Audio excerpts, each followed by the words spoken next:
Suzy! Honestly, first day at school and you're going to be late.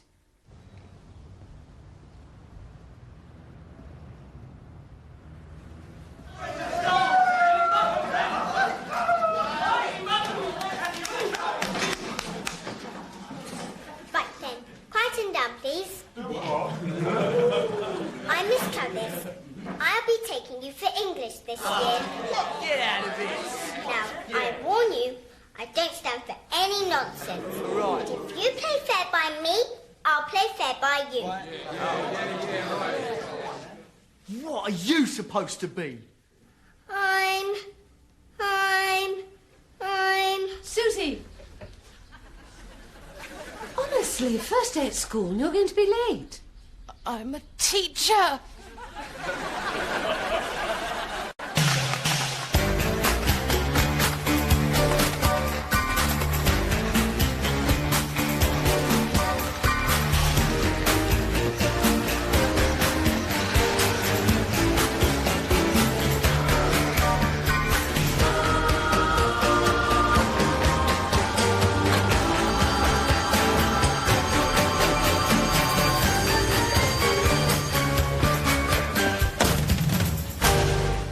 Okay.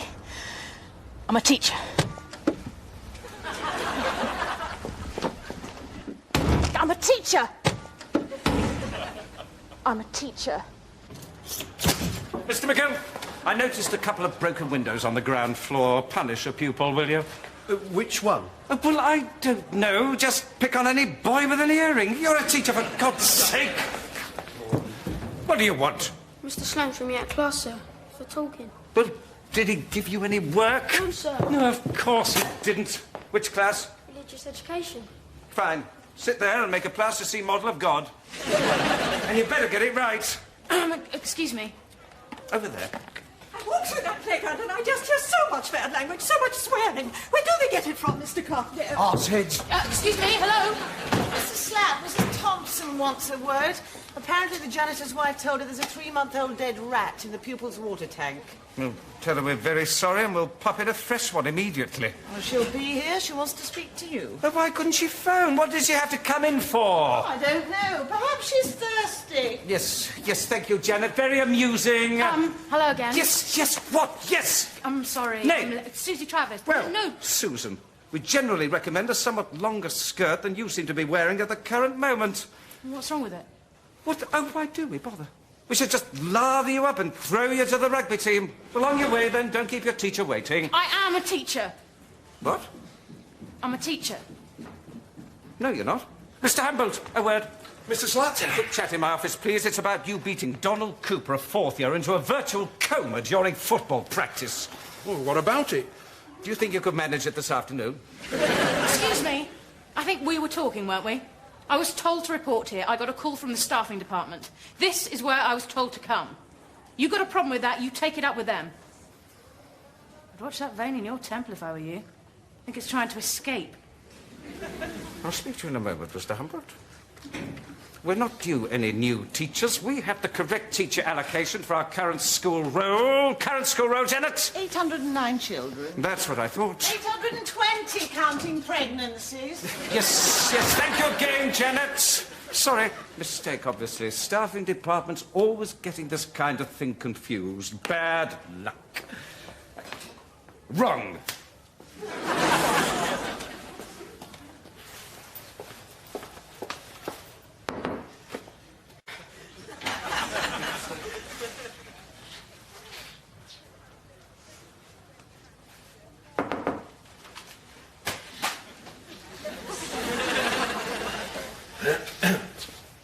Can I help you? I'm looking for the headmaster. That's me. Step right in. You're a headmaster? You're a Scorpio. What? Don't ask me how I know. It's funny, isn't it? You can always tell something just by looking a person right in the eye. With me, it's star signs. With me, it's penis size.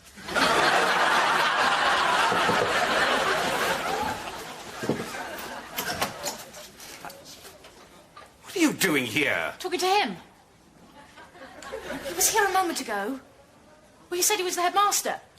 I don't think he really was. That's what he told me. He's probably hiding under the desk. You know, our Mr. Gregson has some excellent literature on substance abuse. I don't know if you'd be interested at all. What? Mr. Slat? Yes, what?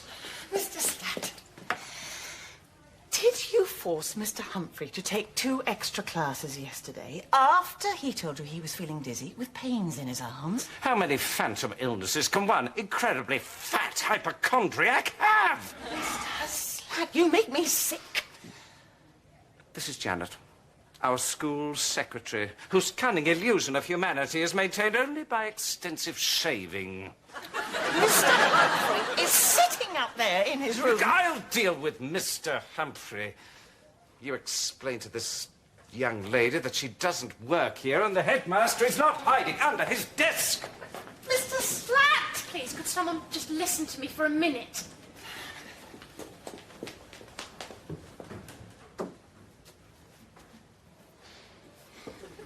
That guy, the headmaster. Deputy. Come out. You got nothing to hide. Trust me.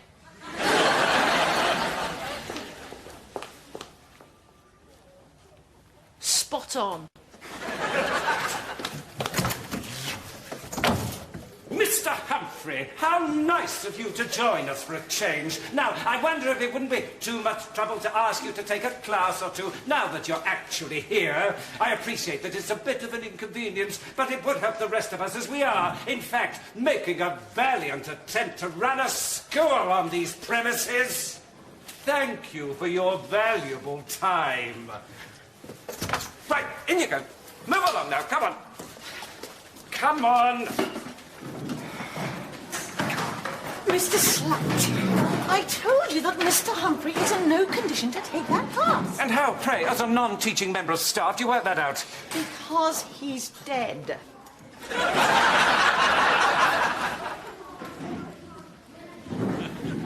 Right. I see. Excuse me one moment.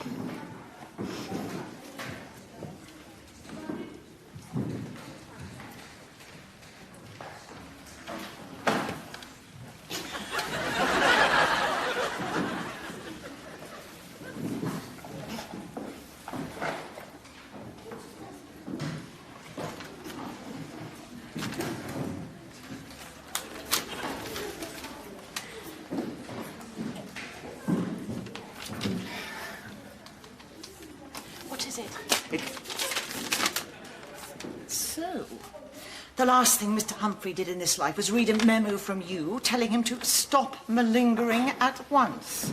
Well, he certainly took you seriously. It was dated yesterday. He's been sitting there dead for a day. You think that's bad? He's had at least 2 classes. It's the most work he's done all year. So, do you teach English at all? Well, Oh, yes. for God's sake! Must you constantly intrude on teaching staff conversations, Janet? Why can't you hang around with your own kind and groom each other? You didn't notice he was dead. Nobody noticed. Well, he never moved much anyway. He's a teacher. You just spoke to him. Well, I can't check the staff for vital signs every time I talk to them. Who knows what we'd find? Right, well, we have to get him out of there and without the kids seeing. What now? Well, he's dead. You can't leave him taking a class. Well, yes, I know. But there's no one else available. That's what you call available. Listen, love. Could you find the headmaster, tell him what's happened? Well, I think he's in room 17, just along the corridor. Oh, right, listen, should it come up? Probably best not to mention this memo business to the head. Might be misconstrued, I'm sure you understand. You stitch him up all you want, dear. Look, I know how all this must seem, but I can assure you I consider Mr. Humphrey a highly effective member of staff, right up until the very end. And indeed, a couple of classes beyond it. Just face it, Slat, you've seriously screwed up this time. Please excuse Janet's lack of professional decorum. She's been walking upright all morning. Room 17? Look, perhaps you care to come round for dinner some night, you know, so we can discuss your career, your future at the school, perhaps. Oh, what? You're asking me on a date now. But no. As a colleague, as your deputy head. And anyway, you've met my wife. Come on, lover. Time to move your latest victim, please. Breakfast, pay attention! I want you all to, I want you to pray. Well, get on with it. Heads down, eyes shut, pray. Sir, this is English. Well, it'll be a nice surprise for him, won't it? Sir, I have a letter from my parents. We don't believe in any form of worship. Well, just keep it social, then. Well, come on!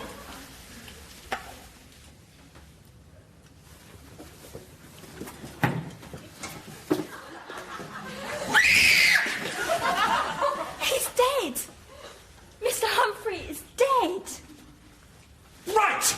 Who prayed for that?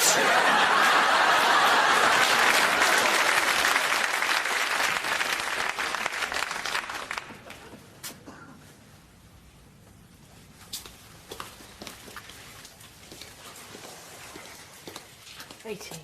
15, 18.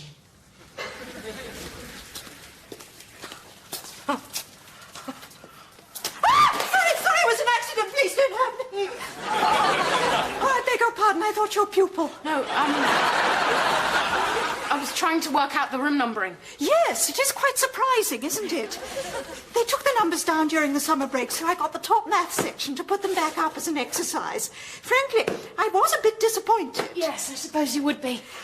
Amanda Tripley, music and guidance. I'm always trying to get the kids, involved. It's room 17 I'm looking for. Which one? Sorry? No room 1, no room 7, 2 room 17s. Kids, eh?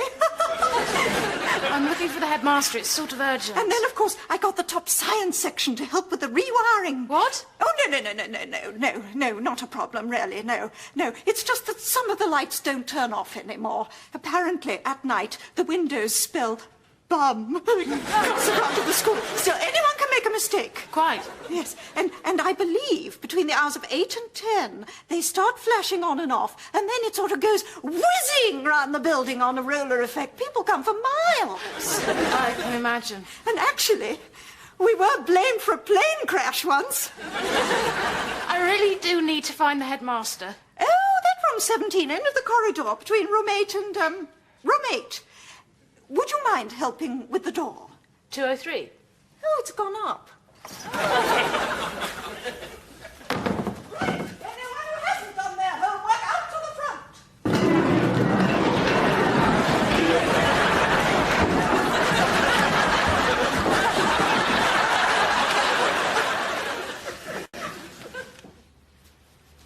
God sees all. Whatever we do, wherever we go, God is there with us, watching over us, guiding us, protecting us. Now, class, pay close attention. I expect you wonder why I'm talking to you from inside this cupboard. Am I right? Well, am I right? You're all very quiet today. Come along, I'm not just talking to myself here. Anyway, the point is this. To the early Christians, God was an unseen presence of unimaginable power, only known by his word. Rather like me in this cupboard. You, as my pupils, despite the fact that you can't see me, respect me and even fear me, for you know my word is law. I am in control. Excuse me. Who's that? Suzy Travis, new member of staff. Listen. I didn't know we were due a new teacher. I understand the vacancy was rather sudden. Well, class, you'll have to forgive me while I talk to Miss Travis for a few moments. Will you turn to page 35 in your books? Listen, about your class. Ugly-looking bunch, aren't they? Don't worry, they're all firmly under control, aren't you, class? They've gone. I'm sorry? Your class, they've gone.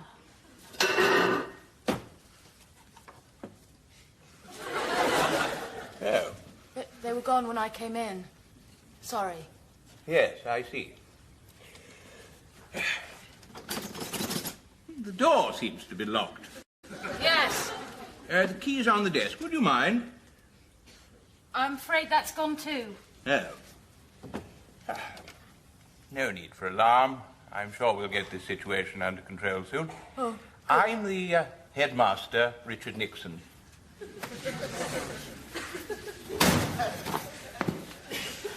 Pleased to meet you, Mr. Nixon. May I wish you a very happy beginning to your teaching career at Galfast High School. Thank you. And I would like you to know that if you have any problem here of any kind whatsoever, my door is always open. Well, actually, there is a little bit of a problem at the moment, which you really ought to know about. I see. Well, perhaps you'd like to sit down. Sorry? Do sit down, Miss Travis. Right, yes. And I'll take a seat, too. Sorry about the cupboard. Now, I'm a little puzzled about you being a teacher. We haven't actually got a vacancy. Well, I'm afraid there's some rather bad news about Mr. Humphrey.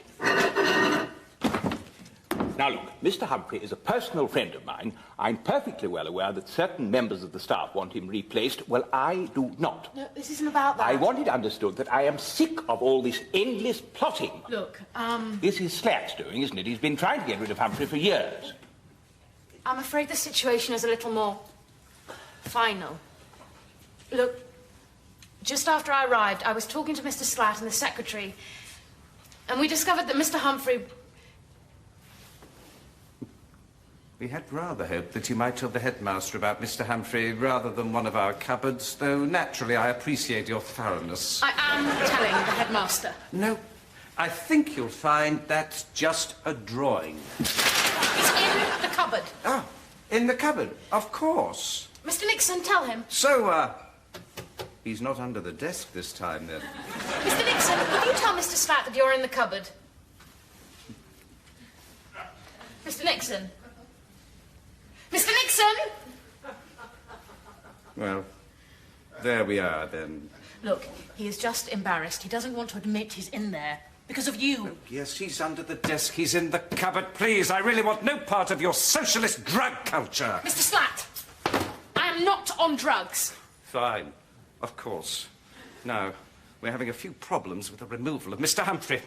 That may not have been the best way of phrasing that just at this moment. Some kid's coming. Oh, God. Listen, I know how that sounded. Look, what the hell is going on? What are you planning to do to Mr. Humphrey? Really, it's not what you think. In the cupboard.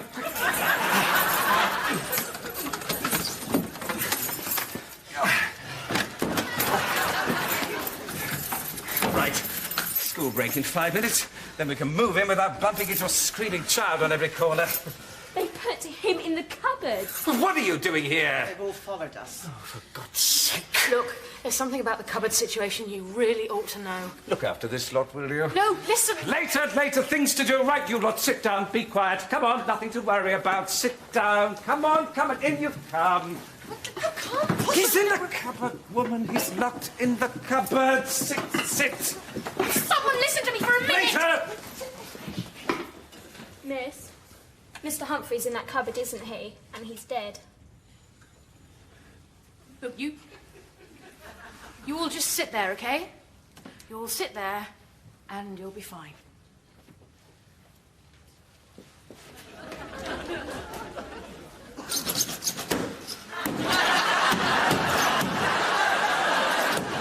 Let me out! Let me out, or someone is going to suffer for this. Damn it, there's a dead man in here! Out with the doctor. You find out what family we should be contacting. Sorry, Mrs. Thompson, he'll be with you in a moment. You're remembering about the rat in the water tank, aren't you? Later.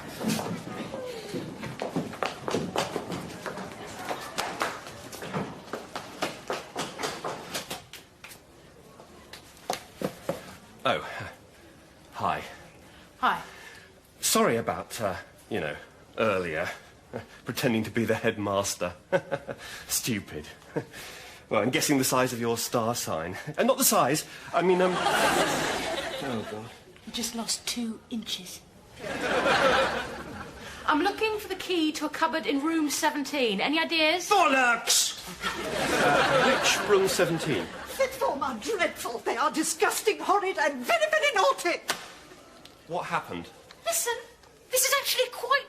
important. A lot of extremely insolent staring, fidgeting and chewing. But I've dealt with it, thank you. The rest of you can relax. Fifth form will be presenting no more problems. What did you do? I fired them.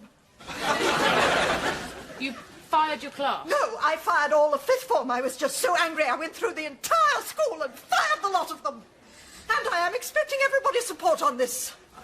Mr. Slat, Amanda's just fired the whole fifth form again. It's all right. They know what to do. We've given them an assembly point round the back. Right, everybody, listen for a moment. I just get no support from this staff whatsoever. Dickhead! Miss Travis, this is Mr. Carkdale. Obviously, you'll be seeing quite a lot of each other. Why? He's the head of English. Right, everyone. Spot of sad news. Where's she going? Oh, excuse me. I'm looking for someone. Well, maybe you should speak to the secretary. Problem, love? Oh, I'm looking for Mr. Humphrey. I'm his neighbour. He didn't come home last night, and I'm a little bit worried. He hasn't been keeping well. No, quite. Is he all right? Well, not absolutely, no. Maybe you should speak to Mr. Slat. Mr. Slat, it's for you.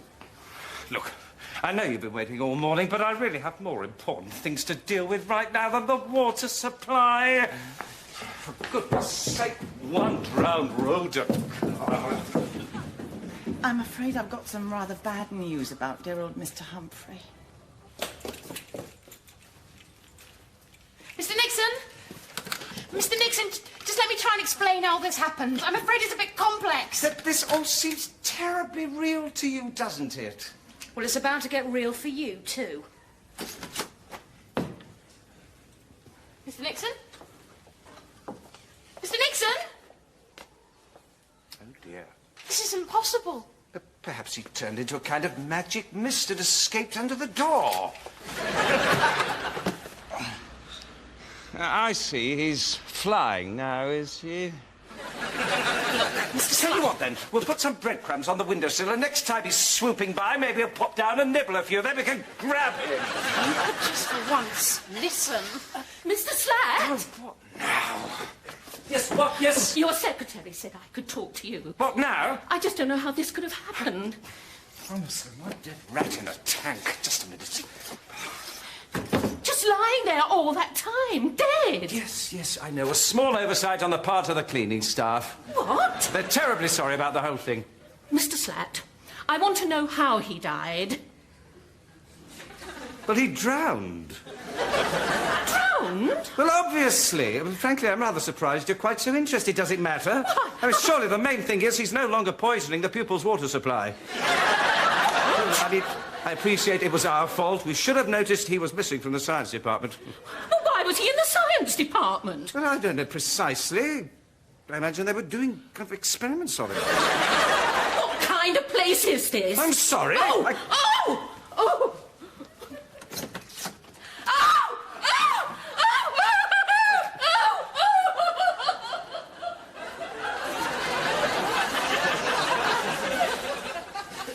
Curious woman.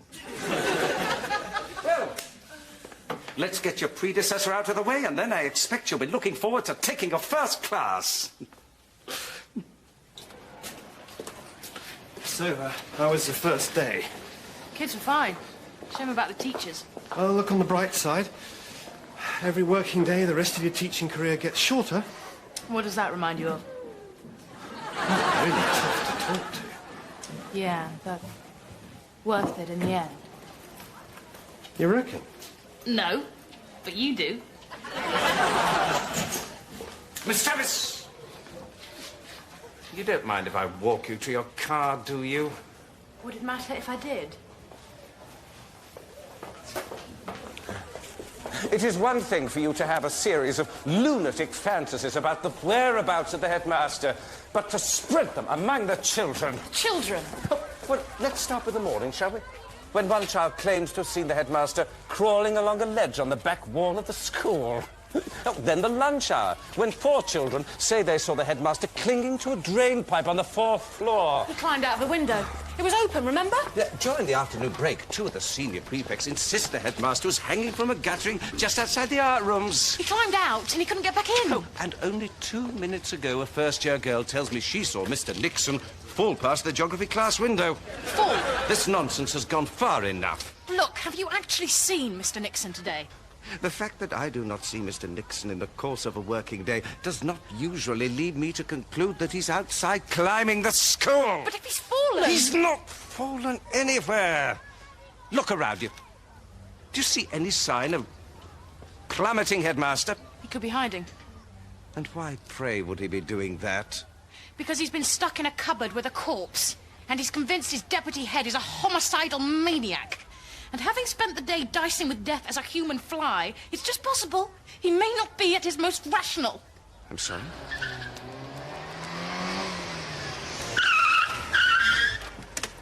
That's him.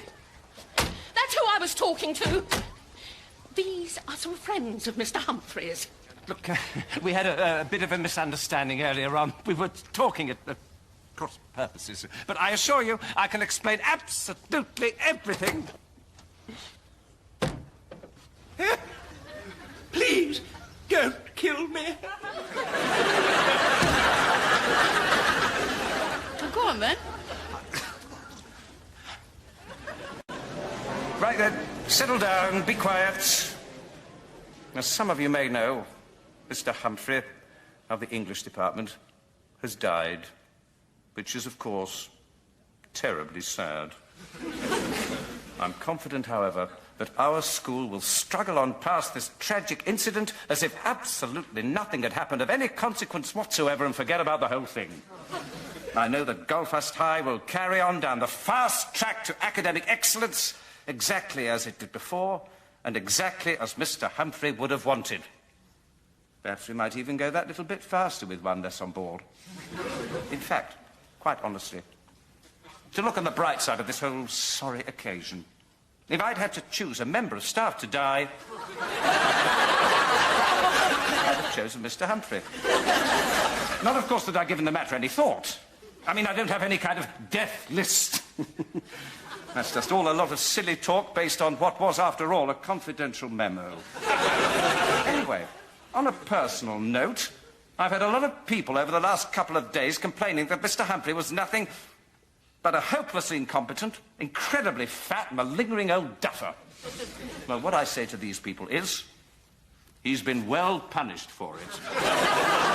Not that his death was any form of official punishment, I can assure you of that. I didn't kill Mr. Humphrey. That's no part of my duties here. No. If anyone punished him for the generally low standard of his work, it was our Lord. Although, obviously, I'm not suggesting that God is stalking the corridors of Belfast High, killing inefficient teachers. Though perhaps if I was in the art department, I wouldn't be so confident. I'll say no more. Anyway, Mr. Humphrey will be buried on the 15th. Cremated. What, all of him? We'll be there all day.